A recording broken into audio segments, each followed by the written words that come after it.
David's hand shook as he tried to focus on the data screen in front of him. The numbers blurred together after 12 straight hours of work. But he needed to finish cataloging the behavioral patterns before his thesis advisor asked for another progress report. Around him, the xenobiology research wing sat empty and quiet. Everyone else had left hours ago when the solar storm warning started. But David stayed behind. He always stayed behind. The specimen chambers lined both walls of the long corridor, each one containing creatures from distant worlds. Most were in stasis, preserved for study. A few were alive, but sedated, their containment fields humming softly in the darkness. David had walked past these chambers 1,000 times. But tonight something felt different. The air pressure seemed wrong. His ears popped as he stood up from his workstation. Then the lights flickered. David froze. The backup generators kicked in immediately, bathing everything in red emergency lighting. His tablet chirped with automated warnings about the solar storm interfering with station systems. He grabbed his equipment and started running toward the main control panel. If the containment fields failed, even for a moment, the consequences would be catastrophic. He reached the control room and pulled up the system diagnostics. Most chambers showed green status indicators. A few flickered between yellow and green as the backup power struggled to maintain full strength. David's fingers flew across the interface, manually routing power to the most critical systems. His heart hammered in his chest. A loud clang echoed through the corridor behind him. David spun around. One of the chamber doors had slid halfway open. The red emergency lights cast long shadows across the floor, making it hard to see which chamber had failed. He grabbed a portable scanner and walked slowly back into the corridor. His breath came in short gasps. The training protocols ran through his mind. Stay calm. Assess the situation. Call for backup if needed. He did not need the scanner to tell him which door had opened.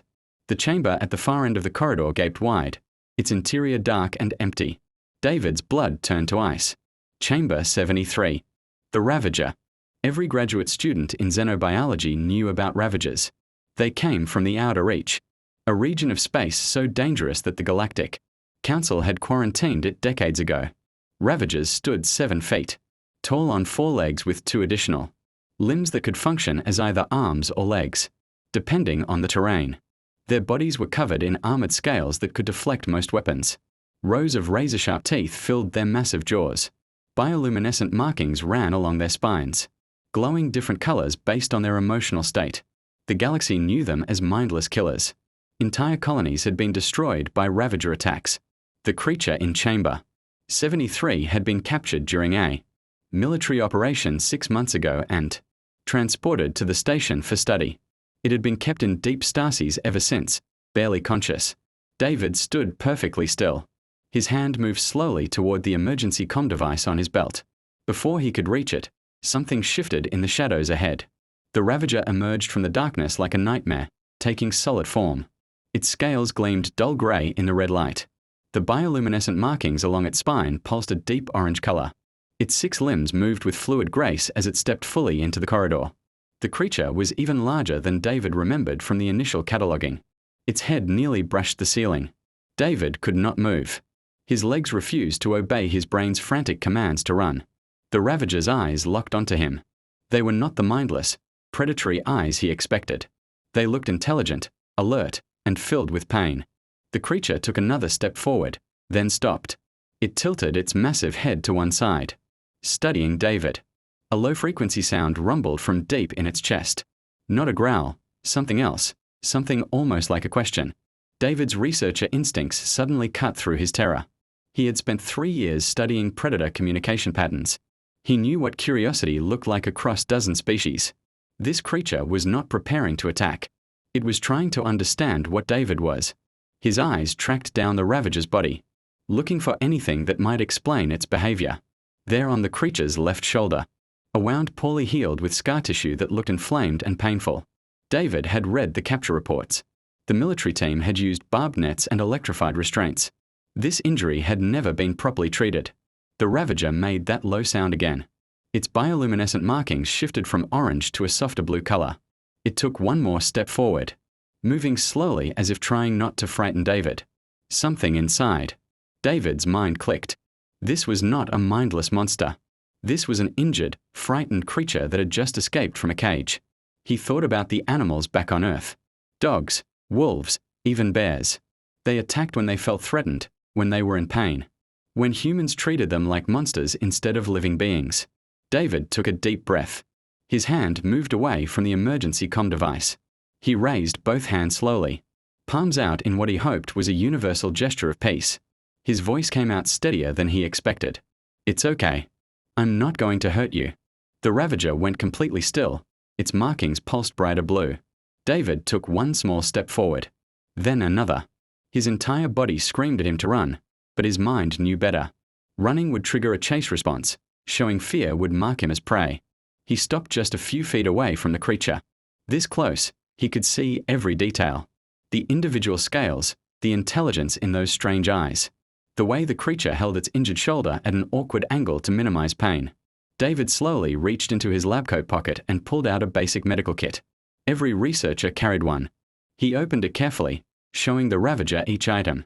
Antiseptic, bandages, pain relief gel that worked on most carbon-based life forms. "Let me help you," David said softly. "Please." The Ravager watched him for a long moment. Then, slowly, it lowered its massive body to the floor and extended its injured shoulder toward David.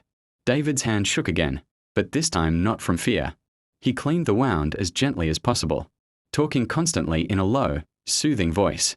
The creature flinched once, but did not pull away.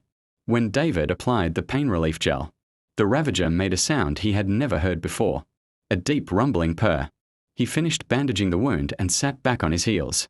The Ravager lifted its head and looked directly into David's eyes. Then it did something that David would remember for the rest of his life. The creature leaned forward and pressed its massive forehead gently against David's chest. The gesture lasted only a moment, but the meaning was clear. Thank you. Trust. Bond. The moment shattered as alarms began blaring. Throughout the station, red lights flashed faster. David heard boots pounding down the corridor. The security team had detected the breach. The Ravager's head snapped up. Its markings flashed bright red. It moved with incredible speed, positioning its body between David and the approaching sounds. The creature's lips pulled back, revealing those terrible teeth. But it was not looking at David. It was facing the threat coming toward them both. A security team appeared at the end of the corridor, weapons raised. Through the window of the control room, more faces pressed against the glass. Everyone had seen what happened. A human student standing with a freed Ravager. The galaxy's most dangerous predator protecting instead of attacking. The team leader's voice crackled over a speaker. Step away from the creature. Move slowly. We have authorization to use lethal force. David looked at the Ravager. The creature was still positioned protectively in front of him, ready to defend, but not attacking. He thought about everything he had learned. About how Earth's predators had become humanity's companions, once people stopped seeing them as monsters. About how fear created the very violence it tried to prevent.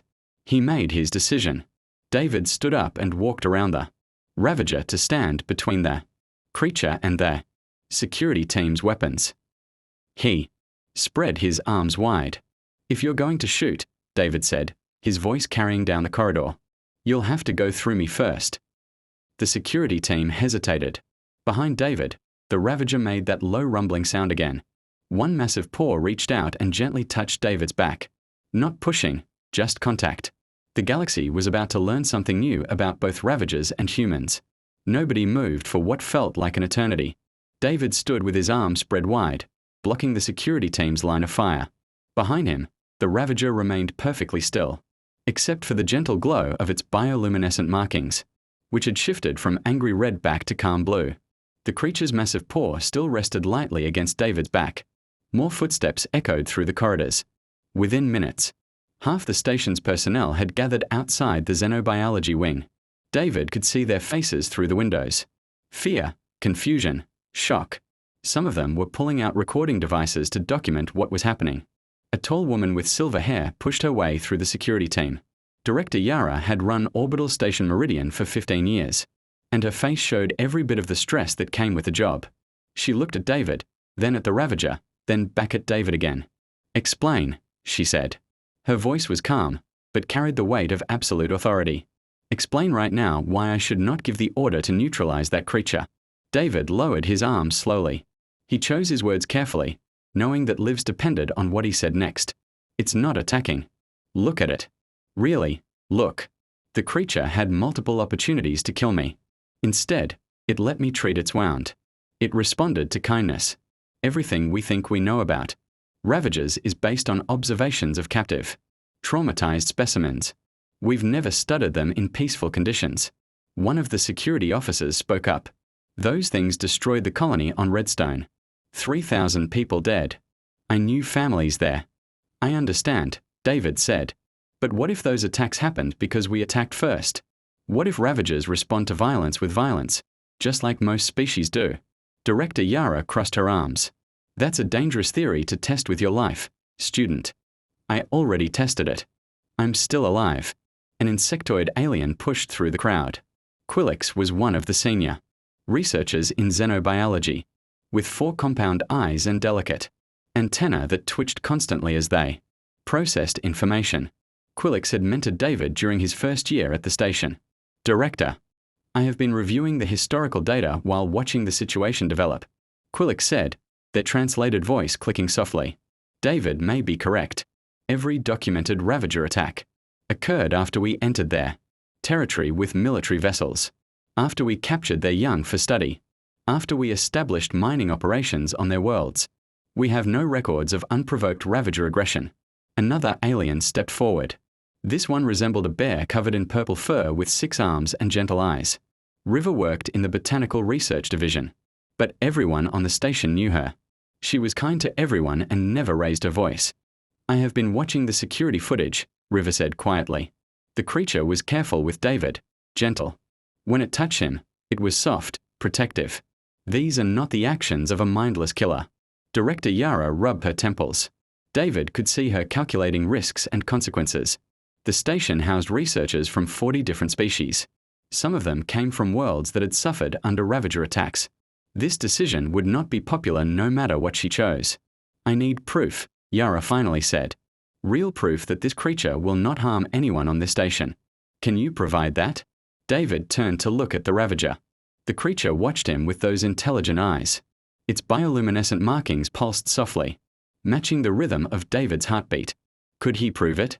How did you prove trust? An idea came to him. A dangerous idea, but the only one that made sense. David began removing his protective lab coat. The security team immediately raised their weapons higher. What are you doing? Yara demanded. Proving it, David said. He took off the coat, then his scanner belt, then every piece of equipment that might be used as a weapon or shield. He stood in just his basic clothing, completely vulnerable. If the Ravager wanted to kill me, nothing is stopping it now. He turned his back on the security team and faced the creature fully. Then he did something that made several people gasp out loud. He knelt down in front of the Ravager and lowered his head, exposing the back of his neck. It was the most vulnerable position a human could take in front of a predator. Your turn, David said softly to the creature. Show them who you really are. For a long moment, nothing happened. David's heart pounded so hard he thought it might burst. He could hear the security team's weapons powering up, ready to fire if the Ravager made any sudden moves. Then he felt it. The Ravager lowered its massive body to the ground beside him. The creature rolled slightly onto its side, exposing its underbelly. In the language of predators across 1,000 worlds, this meant the same thing. Submission, trust, peace. David heard gasps and murmurs from the watching crowd. He raised his head slowly and looked at the Ravager. The creature was watching him. And if David did not know better, he would swear it was smiling. He reached out and placed his hand on the Ravager's side. The scales felt warm under his palm. He could feel the creature's heartbeat, strong and steady. The Ravager made that low purring sound again, deeper this time, almost like a hum. David stood up and helped the Ravager back to its feet. Then he sat down on the floor beside the creature and leaned against its side. The Ravager settled around him, forming a protective barrier with its body, but remaining relaxed and calm. There's your proof, David said to Director Yara. We are not enemies. We never had to be. KYL was already pulling up data files on a portable screen. Their antenna vibrated with excitement. This changes everything. If Ravagers are social creatures capable of forming bonds, then we have misunderstood an entire species. The implications for xenobiology alone are staggering. Director Yara studied the scene for a long time. David could see the internal debate playing out across her face. Finally, she made her decision. Temporary observation period, 72 hours. You and the creature will be moved to a secure habitat chamber with full monitoring. If it shows any signs of aggression, any at all, we terminate immediately. Understood. David nodded. Understood. Thank you. Don't thank me yet. The Galactic Council has already been notified of the containment breach. They're sending a representative. And David, you need to understand something. The Council's laws regarding ravagers are absolute. They're classified as existential threats. That means mandatory termination on site, no exceptions. How long do we have? The Council ship will arrive in 3 days. 3 days. 72 hours to prove that an entire species had been misjudged. To show that fear and violence were choices, not inevitabilities. To demonstrate that understanding could bridge the gap between the most unlikely of companions. David looked at the ravager. The creature tilted its head, and David could have sworn it understood the stakes. Those intelligent eyes held a question. Can you help me? Can we survive this together? We'll figure it out, David promised. He did not know if the ravager understood his words, but the creature responded with that low, rumbling purr. Its bioluminescent markings glowed a soft, peaceful blue. As the security team cautiously escorted them toward the habitat chambers, David noticed something he had missed before. When the ravager walked, it stayed perfectly in step with him, matching his pace. When he stumbled slightly over a threshold, the creature immediately steadied him with one massive paw. They moved together like they had known each other for years instead of hours. The habitat chamber was large and well equipped. It had clearly been designed to house large predators in comfortable conditions. There were climate controls, soft surfaces for resting, and even some enrichment objects for mental stimulation. Through the transparent walls, dozens of researchers had already gathered to observe. David sat down on one of the padded platforms. The ravager immediately settled beside him, close enough that David could feel its warmth. He started thinking out loud, a habit from years of working alone in labs. We need to establish communication, real communication. Your vocalizations have patterns, meanings. If I can decode them, I can prove you're sentient. Prove you're capable of complex thought and emotion. The ravager made a series of sounds. Low-frequency rumbles mixed with higher-pitched tones. David grabbed a tablet and started recording. The creature seemed to understand what he was doing and repeated the sounds more slowly. Hours passed. David worked while the ravager watched and occasionally contributed vocalizations. Other researchers brought them food. David noticed that the ravager always waited for him to eat, first before touching its own meal. When David offered it a piece of his food, the creature accepted gently, careful not to hurt him with its teeth. As the station's lights dimmed for the sleep cycle, David felt exhaustion catching up with him. He had been awake for almost 20 hours. The ravager noticed his fatigue and made a soft, concerned sound. It shifted its position slightly, creating a more comfortable space for David to rest. David leaned back against the creature's warm side. The ravager's heartbeat was steady and soothing. Its bioluminescent markings dimmed to a soft glow, just bright enough to provide gentle light in the darkness. I'm going to call you Ash, David murmured sleepily. Because of the grey on your scales. And because you rose from the ashes of everyone's expectations. Is that okay? Ash made a sound that David chose to interpret as agreement. One messy. David woke to the sound of Ash humming. Not the low rumble from before, but something more complex, melodic. The frequencies rose and fell in patterns that seemed almost musical. He sat up carefully, not wanting to disturb the creature. But Ash had already noticed he was awake. The ravager's bioluminescent markings brightened to a warm golden color. Good morning, David said, rubbing sleep from his eyes. His body HDHD from sleeping against Ash's scales, but he felt more rested than he had in weeks. There was something deeply comforting about having a protector nearby, even if that protector was supposed to be a Galaxith-threatening monster. Ash made a series of sounds in response. Short chirps followed by a longer whistle. David grabbed his tablet and pulled up the recordings from the previous day. He had spent hours analyzing the vocalizations, and a pattern was starting to emerge. Certain sounds always appeared in specific contexts. When Ash was content, the frequencies stayed low and steady. When alert, they jumped higher. When interacting with David, there were unique combinations that did not appear in any other context.